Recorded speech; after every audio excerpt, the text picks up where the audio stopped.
Buy low and sell high is one of the most repeated investment advice in history. But what if I told you that one of the most successful investment strategies does exactly the opposite? In the momentum investing strategy, instead of buying the cheapest possible stocks, you buy the stocks which are already going up and winning and hold it and hope that it actually continues to go up. Now, honestly, it kind of sounds dangerous and irrational and really shouldn't work, but the momentum factor investing instead has actually outperformed the underlying S&P 500 index by more than 4% annualized over the last 10 years. Today we'll talk about what momentum factor investing actually is and why does it work. We'll review a few of the most popular momentum factor ETFs in the US, and we'll discuss if you should really consider momentum factor investing within your long-term portfolio. And hang on till the very end because I will reveal my favorite momentum factor ETF and who should really be investing in it. Hi, I'm your host, Dr. Abhishek Gadre. I'm a practicing physician, and welcome to the Money Matters MD Show. Humans are wired for bargains. Investors look for the cheapest possible stocks to buy so that they have the maximum possible upside. Now, buying low and selling high is the most traditional way of investing, and this style of investing is often called value investing, and you will hear of very famous investors like Warren Buffett and Charlie Munger who followed this style of investing. But there is a counterintuitive way of investing as well, which also works, and it's called momentum investing. In momentum investing, you actually buy stocks which are recent winners. Now, a few of the most popular momentum ETFs like SPMO and MTUM will basically look at the winners from last 6 months and update their portfolio twice a year to basically only buy the stocks which are winning over the last 6 months.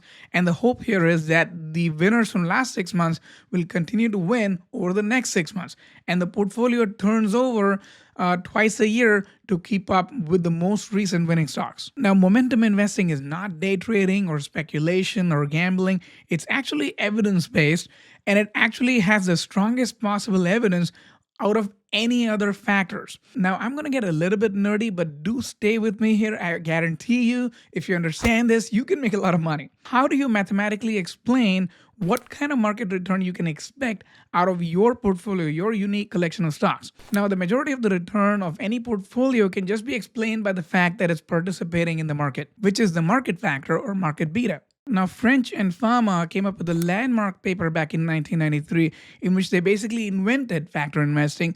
They described 3 factors. The first one was the market factor, the second one was the size factor, and the third one was the value factor. They claim that portfolios which carry a little bit more smaller size stocks and more value rather than growth stocks outperform the average of the market. And later on in 2013, Eugene Fama actually received the Nobel Prize for Economics for this work. Now, French and Fama didn't actually come up with momentum as a factor in their original research in 1993. It was actually another paper from the same exact year, 1993. It was from Jagdish and Titman, and it was titled Returns of Buying Winners and Selling Losers.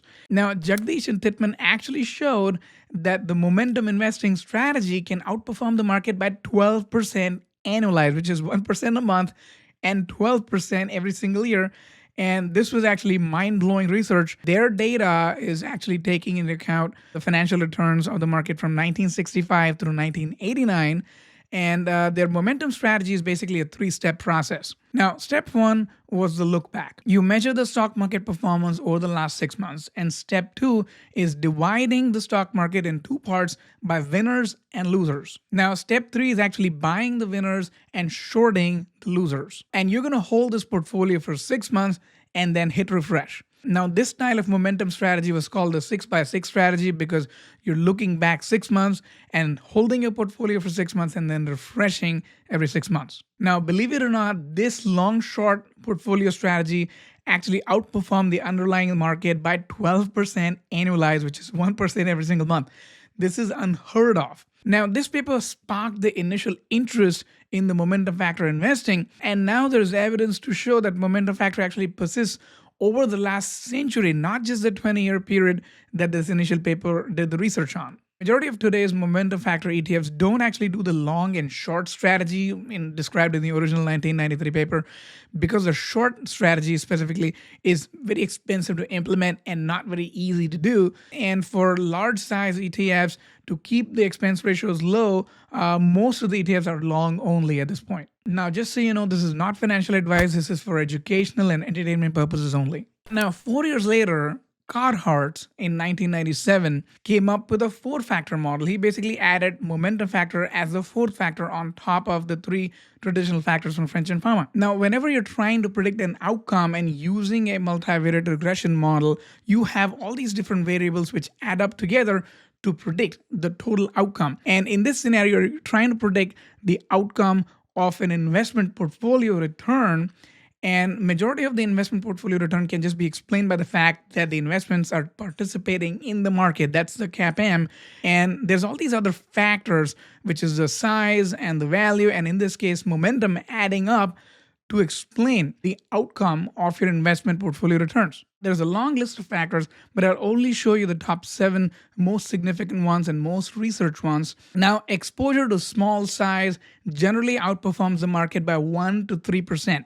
And exposure to value outperforms somewhere between 2 to 4%. Now, momentum is actually the highest returning factor over the last century, which is between 4 and 6%. And there's other papers which even claim that momentum can go all the way up to 10% above the average market performance. And now there's more than 500 factors which have been described which predict the outcome of your investment portfolio and try to explain the outperformance, but it's not possible for you to possibly include 500 factors in your investment portfolio. But momentum clearly is the most outperforming factor within the factor zoo.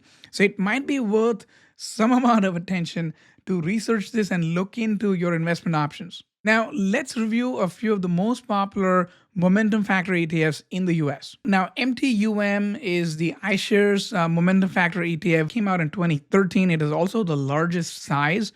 It has outperformed the S&P 500 by about 0.5 to 1%, depending on what period you look over the last 10 years. Now, the second largest is SPMO, which is the Invesco momentum ETF, which came out in 2015. Again, you also have 10 years worth of data. Now, all of these ETFs have a little bit of a different process of how they select and how they rank and how they weigh different investments. But in general, SPMO is a little bit more aggressive compared to the iShares counterpart. Now, Fidelity has the third largest momentum ETF. The most peculiar part of Fidelity is it actually changes its portfolio every single month. Now, one of the most talked about latest momentum ETF is FMTM, which actually updates its portfolio every single month. And it's super concentrated. It only includes somewhere between 30 to 50 stocks, and it has returned something like 58% over the last 1 year. Now, keep in mind, it's also one of the most expensive and smallest and newest ETFs of all. Most people just end up buying SPMO or MTUM, which are the largest two momentum ETFs. I'll just show you a comparison between the two largest momentum ETFs and the S&P 500. Now, SPMO has returned around 19% over the last 10 years. And MTUM is around 16%, and VOO, which is S&P 500, is around 15%. Again, all three have done incredibly well, but the momentum factor has clearly outperformed between 1 and 4% depending on which strategy you're buying into. Now, one interesting thing is SPMO actually has a higher Sharpe ratio, which is a risk-adjusted return when compared to the S&P 500, which is VOO. Now, when you look at drawdowns, MTUM, the iShares ETF, has done the worst. And especially in 2022-2023 period, it didn't really do so well and had the highest Ulcer index as well. Now, if you hold on to the very end, I'll tell you my favorite momentum factor ETF. If you're a financial nerd like me and you love financial planning, you will love Bolden.com. It's one of the best financial planning softwares out there. You can compare different scenarios. You can run Monte Carlo analyses. You can even run scenarios regarding different Roth conversion plans. Now, if you are interested in Bolden.com, please use my affiliate link in the description down below. It does support the channel, and thank you for doing that. Now, all of the factors that we talked about today do rotate depending on where we are in the market cycle. Momentum factor has clearly done really, really well over the last 10 years. But when a market correction actually hits and the market is actually crashing, low volatility and quality factors actually do a lot better. Now, small and value factors have not outperformed the market over the last 20 years. Since 2007 financial crisis, small and value factors have basically disappeared. Now you would question, why would momentum factor investing even actually work? You're actually buying the winners. You're not actually taking a risk. Whenever you talk about outperforming the market, the investor actually has to take some type of risk which is higher than the market itself. And that's why you have a risk premium associated with that style of investing. In momentum investing, you're essentially buying the winners and somehow you continue to win. Now, it can't necessarily be explained by mathematics, but it can be explained by human behavior. Recency bias and anchoring bias can completely explain why momentum investing actually works. So essentially, over the last 10 to 15 to 20 years, because the large cap growth category has outpaced basically everything else, the momentum has essentially been with large cap growth. If you're not investing in that momentum, you are basically no longer managing money. It's not all just up and up with momentum factor investing. There's actually real risk associated with this style of investing. It's actually quite high and higher risk than just participating in something like an S&P 500 fund. Now, when it comes to market correction or a market crash, a momentum investing style portfolio will crash harder than the average market does. Another important risk is you're just essentially participating in a market bubble if it's forming. Everybody's talking and worried about the market concentration risk. If you're currently participating in a momentum factor investing style approach in your portfolio, you're essentially increasing that market concentration risk. These type of portfolios also have a really high turnover and they're not great for a taxable portfolio. Now, one interesting aspect of factor investing is called factor crowding. Factor crowding is basically whenever there's a research which explains a way to outperform the market, institutional money and individual investors basically essentially pile on to this style of factor investing, and the factor premium essentially goes down and gets diluted. Now, momentum investing is fascinating. Everybody knows about it for decades, but it still seems to persist. Now, we nerded out about momentum factor investing a lot today. What are a few take-home points? Should you include momentum factor investing in your long-term portfolio? Now, I'm going to say it's optional. It's a high-risk, high-reward way of investing. There is growing concern that the current market valuations are really, really high, and we might be entering some type of a market bubble here. But as long as you decide to stay with momentum factor investing for the next several decades in a row, at some point in the future, there will be a crash, and your momentum factor ETFs will crash way harder than the average of the market. You have to be behaviorally strong enough to hold on to your momentum factor ETFs during that massive crash whenever it happens. Now, interesting thing is that right now, large growth is winning, and in the future, let's say large value starts winning at some point, your momentum factor ETFs will eventually tilt towards value.